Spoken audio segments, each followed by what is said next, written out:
Dalam app Public Goal tu perlu ada security question, sebab akaun Public Goal ni bukan sekadar akaun biasa, tidak.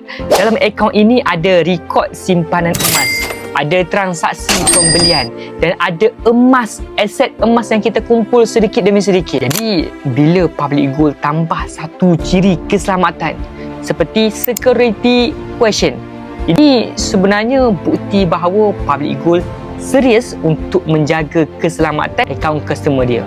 Bukan sekadar bagi orang beli emas, tetapi pastikan akaun dan aset emas customer tu lebih terlindung daripada akses pihak luar. Jadi, security question ini berfungsi sebagai lapisan keselamatan tambahan. Kalaulah let's say berlaku cubaan untuk akses yang mencurigakan, sistem boleh gunakan soalan keselamatan ini untuk pastikan hanya pemilik sebenar akaun yang boleh teruskan proses tertentu. Sebab itu, customer perlu pilih 3 soalan daripada drop down list dan tulis jawapan masing-masing. Lepas selesai, klik review dan submit.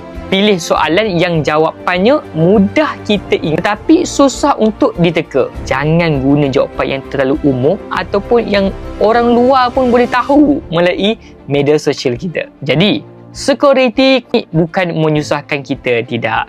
Ia adalah langkah perlindungan supaya duit ataupun akaun Public Goal dan aset emas kita lebih selamat. Jika berminat untuk mula belajar simpan emas, boleh klik link yang saya sediakan atau tekan saja link dekat bio. Saya bantu sebaik mungkin. Jom kumpul emas 1 kg.